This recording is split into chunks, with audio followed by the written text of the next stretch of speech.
เห็นว่าแซนนะ โอ้ยล้างรถ ล้างรถ โดย บ่จ้าง เนาะ ว่าแซนมาจ้างบ่ โอ้ยมีเงินจ้างเกี่ยวเนาะล้างเองเนี่ยเนาะ บ่เห็นปะ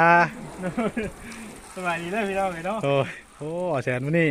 อากาศร้อนพี่น้องเลยเนาะ อาบน้ำใหม่รถก่อน อาบน้ำให้รถโอ้ก็เลยบ่หยอกเพิ่นพี่น้องเลยว่าเพิ่นบ่จ้างบ่ว่าเนาะ จะมาเอฟซีจะว่าโอ้ยแพงเนี่ยเนาะเดี๋ยวเปลืองค่าไฟค่าน้ำเพิ่นแพงไงเนาะ บ่เป็นหยังพี่น้องเลย กี่พุ่นได้นึงพี่น้อง อีกคนน้อยหนึงเนาะ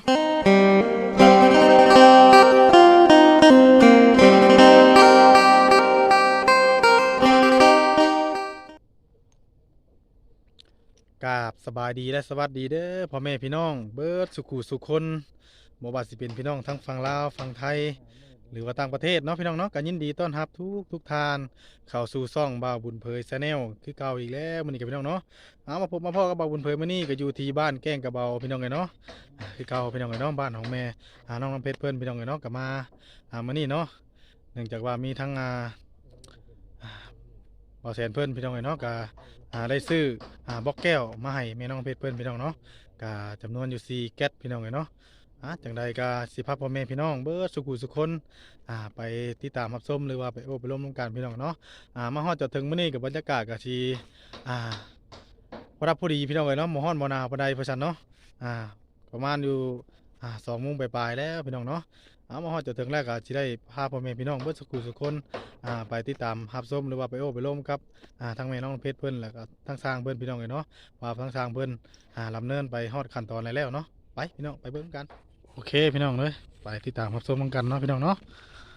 ทั้งสร้างเพิ่นโอ้พี่น้องไปมามื้อนี้เพิ่นได้แก้แบบแล้วพี่น้องเนาะถือว่ารวดเร็วทั้งสร้างเพิ่นกันแล้วเนาะสบายดีว่าแซนเห็นยังอันนั้น โดยสบายดีพี่น้อง สิอาบน้ำบ่ บอลนั่นก่อนพี่น้องเลย บ่นึกว่าสิอาบน้ำนะ ตักแพก่อนเนาะ สักเพบ่โอ้ เสื้อเช็ดรถพี่น้องเลยเนาะ ล้างรถอยู่ ยังบ่ผ่านมาบนเปยเลย เป็นที่ไหนเนาะ โอ้ย หลังคาหัว แซนเฮ็ดยัง ข้าหัว โอ้สบายดีเนาะ โดยสบายดีพี่น้อง เอ้าแซนเฮ็ดยังกันนี่ เนาะ โอ้ ก็แซน เอาแซนสิอาบน้ำอีกได้เนาะ คลองกันนี่ โมเมนต์ว่าตารางตะรถคนกับล่างคนกับล่าง คลองน้ คนแต่ของน้ำโอ้ ข้า พี่ หั น้อง ว เนาะ เก่าพี่น้องเอ้ย หลังคาหัวคือเก่า ผ่านผ่านเท่าไหร่ โอ้ หัวสองหน่อเนาะเอาหัวอะไรเหมือนผ่านพี่น้อง มันหัวหมองกระจกกันบ่ ในนี้มันต้องคนนี้จะผ่านที่เราเลย แม่น เรา ถือ อยา ว่าก อยากตกป๊อกลงมาดีนะ โดย ำลองดูที่ลอง ตั้งที่ใส่เนี่ยพี่น้องเขาจะพูดว่ามัน อ๋อบา ได้หรือไม่ได้ที่นะนั่นเขากับพูดได้ว่ามัน โดยพี่น้องเลยเนาะจังใดก็จะเข้าไปทักทายสบายดีครับแม่น้องเพชรเพิ่นก่อนสร้างเพิ่นก่อนเนาะพี่น้องเนาะมื้อนี้ก็ทางบ่แซนเพิ่นหรือว่าทีมงานเนาะก็ได้ซื้อบล็อกแก้วพี่น้องเนาะมา4แก๊สพี่น้องเนาะแก๊สหนึงกับบรรจุน้ำมันได้อยู่6แก้วพี่น้องเนาะโดยทางใดก็พาพ่อแม่พี่น้องเบิดสุขุสุคนเข้าไปเบิ่งไปชมน้ำกันพี่น้องเลยเนาะนี่นะพี่น้องเลยเนาะทางนี้ติดตั้งมงกบแล้วพี่น้องเลยเนาะนี่แล้วก็ตีแบบที่เทคานแล้วพี่น้องเนาะก็ถือว่าทั้งสร้างเพิ่นนี่ก็มาเมื่อเช้านี่ถือว่าเห็นรวดเร็วพี่น้องเลยเนาะแล้วว่านี่ยังบ่ทันได้ตั้งมงกบเลยพี่น้องเลยเนาะแต่มามื้อนี้ก็ถือว่าติดตั้งมงกบเสร็จแล้วพี่น้องเนาะถือว่าเพิ่นสิเทคานใส่เลยพี่น้องเนาะอาจจะเป็นมื้อนี้แหละพี่น้องเลยไปโอ้ทางสร้างเพิ่นกำลังดำเนินการอยู่พี่น้องเนาะนี่แหละพี่น้องเลยอาจจะเป็นห้องนึงเนาะโอ้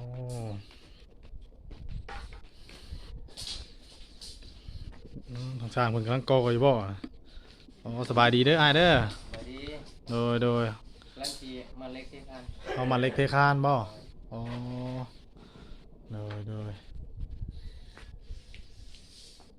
ทางนี้เสร็จแล้วเนาะ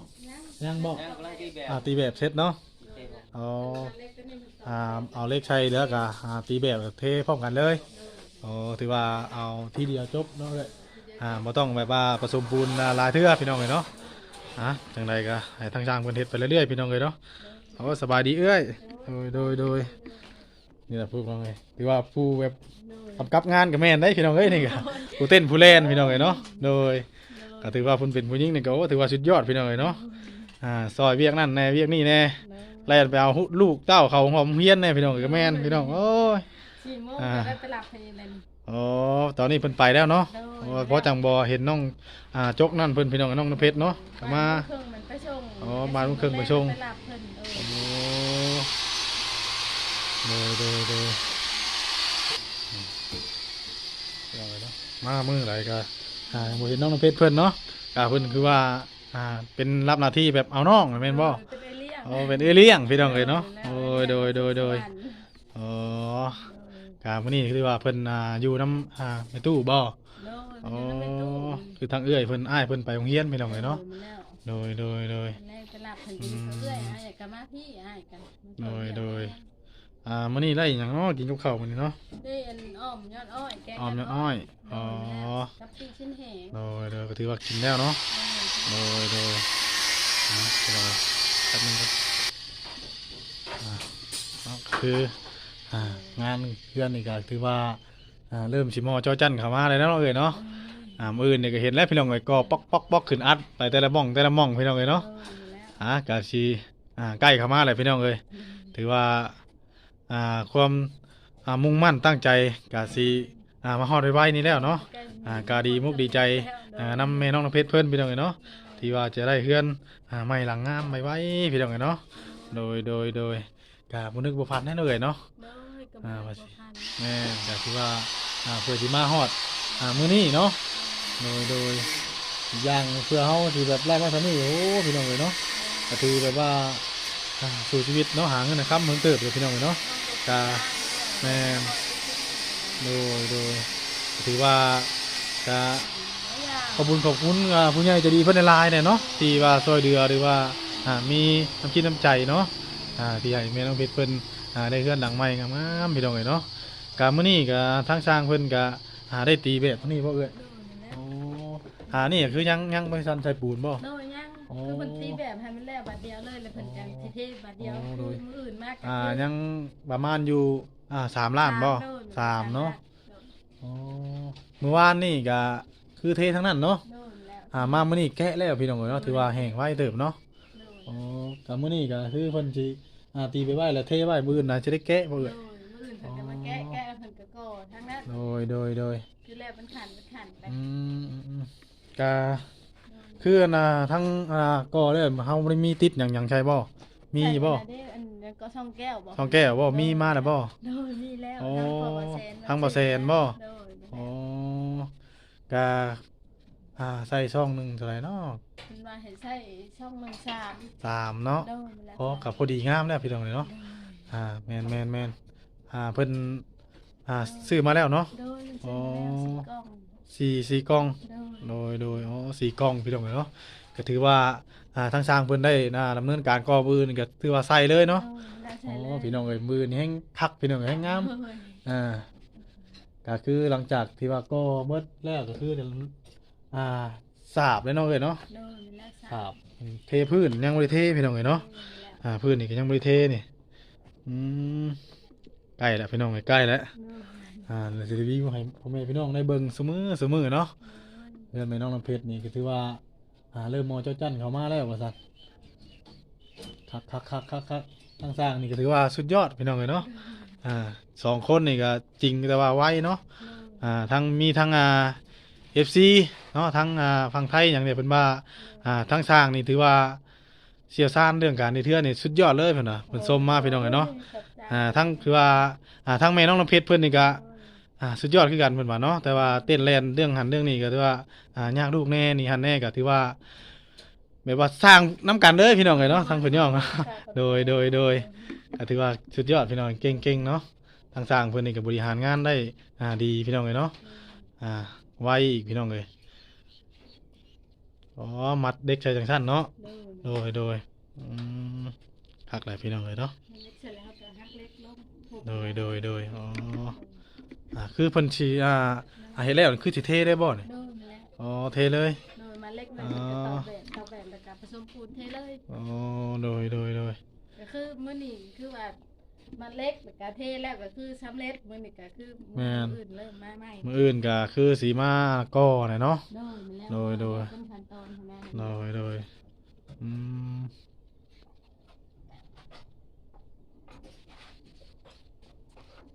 คักได้พี่น้องเลยนี่กำลังเฮ็ดอยู่พี่น้องเลย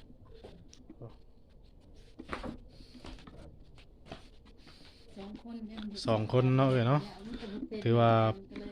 แต่ละคนก็ถือว่าเป็นงานไปแล้วเนาะก็บ่ได้มีแบบว่าต้องบอกนั่นนี่ถือว่า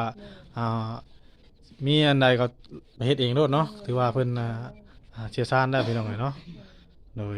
จังใดก็บ่รบกวนเอื้อนเพิ่นหลายพี่น้องเอ้ยให้เพิ่นได้ซอยเบียกกันทั้ง3กันเนาะสบายดีเด้อเด้อก็มื้อนี้ก็มาบ่พอทั้งน้องน้ำเพชรเพิ่นพี่น้องน้องจกเพิ่นก็ไปโรงเรียนเนาะ ไปโรงเรียน บ่ได้เห็นน้องน้ำเพชรประมาณอยู่2-3มื้อเลยพี่น้องเอ้ยมามื้อใดก็บ่พอเป็นจักเทื่อโดย ไปโรงเรียนก็อยู่เพื่อนบ่ได้ข่อยเอามานั่นดอก อ๋อ เพิ่น กะ เอาเลย บ่แม่นบ่ดังดอกจะมีทั้ง FC เพิ่น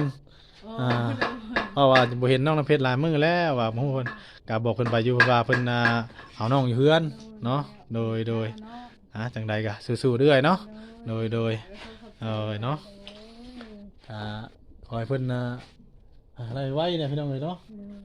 จังใดก็สู้ๆกันไปเนาะรีวิวให้พี่น้องเบิ่งได้ทุกมื้อพี่น้องเอ้ยเนาะทางสร้างเพิ่นนี่ก็ถือว่าสุดยอดพี่น้องเอ้ยสร้างนี่คือเฮ็ดงามแท้เพิ่นว่าถือว่าคักแล้วพี่น้องเอ้ยเนาะนี่ทางนี้กับห้องนี่กับกว้างคักก็ดีพี่น้องเอ้ยนี่วงกบนี่ก็ว่าเด้อใส่มื้อเช้านี้บ่พี่น้องเอ้ยเนาะนี่เช้าเมื่อวานนี่บ่เนาะพี่น้องเอ้ย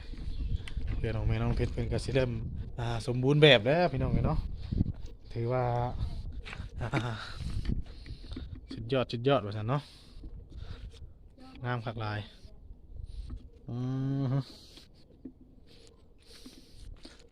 เป็นวันนี้กับบรรยากาศก็ฮ้อนๆหน่อยนึงพี่น้องเอ้ยเนาะก็ถือว่าพอดีแล้วพี่น้องเอ้ยอากาศวันนี้ก็ถือว่าอาบน้ำได้สบายพี่น้องเนาะอันนี้จะเป็นร่างข้างพี่น้องเอ้ยเนาะมื้อนี้ก็สิรีวิวให้น้องพี่น้องเบิ่งนี่ก็โอ้ถือว่าเพิ่นได้ก่อได้ตั้งใส่กระจกแก้วแล้วก็คือไทยบล็อกแก้วแล้วก็ถือว่าโอ้งามหลายพี่น้องเอ้ย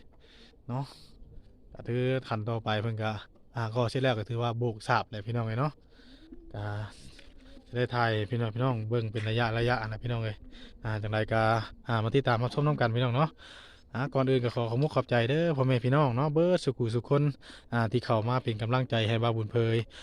กดติดตามกดไลค์กดแชร์ให้ก็ขอบคุณหลายๆเด้อพ่อแม่พี่น้องเนาะจังใดก็บ่าวบุญเพยมาฮอดนี่ก็สิขอตัวกลับก่อนได้พี่น้องเอ้ยเนาะเพราะว่าค่ำแล้วพี่น้องเอ้ยโอเคเราพี่น้องเนาะหลังจากที่บ่าวบุญเพยได้รีวิวให้พ่อแม่พี่น้องเบิดสุขุสุขคนได้เบิ่งได้ชมน้ำกันพี่น้องเอ้ยเนาะมาเฮือนของแม่เพชรเพิ่นก็ถือว่าบ่หยุดบ่หย่อนหรือว่าดำเนินการไปทุกมื้อพี่น้องเนาะมื้อนี้เนาะทั้งบ่แสนหรือว่าทีมงานเฮาก็ได้ซื้อบล็อกแก้วมาให้เพิ่นอีก4แก๊สพี่น้องเอ้ยเนาะแต่ว่ามื้ออื่นเพิ่นได้ก่อก็ถือว่าเพิ่นให้ใส่เลยพี่น้องเอ้ยเนาะเพื่อความสว่างหรือว่าแต่ละห้องแต่ละหม่องตามมุกกบนั่นแหละพี่น้องเอ้ยเนาะจังใดก็บ่บุญเผยมานี่ก็ก่อนอื่นก็ขอขอบใจเด้อพ่อแม่พี่น้องเนาะเบิดทุกคนว่าจะเป็นพี่น้องทั้งฝั่งไทยฝั่งลาวเนาะ FC ทุกท่านขอบคุณพ่อแม่พี่น้องที่เข้ามาติดตามรับชมช่องบ่าวบุญเพยเป็นกำลังใจให้บ่าวบุญเพยด้วยดีเสมอมากก็ขอบคุณหลายพ่อแม่พี่น้องเนาะขอให้พ่อแม่พี่น้องเบิดสุขสุขคนจงมีสุขภาพเข้มแข็งอยู่ดีมีแฮงคิดสิ่งใดก็ขอให้ได้ดังใจปรารถนาเด้อพี่น้องเนาะก็ขอให้พ่อแม่พี่น้องเฮาสุขภาพแข็งแรงร่ำรวยเนาะปรารถนาสิ่งใดขอให้ได้ดังใจปรารถนาด้วยเถิดสาธุพี่น้องเนาะบ่าวบุญเพยมาฮอดนี้ก็สิขออำลาพ่อแม่พี่น้องไว้สมิสกรมื้อหน้าหรือว่ามื้อต่อไปไปติดตามกันใหม่เนาะพี่น้องเนาะสำหรับมื้อนี้บ่าวบุญเพยก็ขอลาพ่อแม่พี่น้องไว้สมิสกรก็ขอกล่าวคำว่า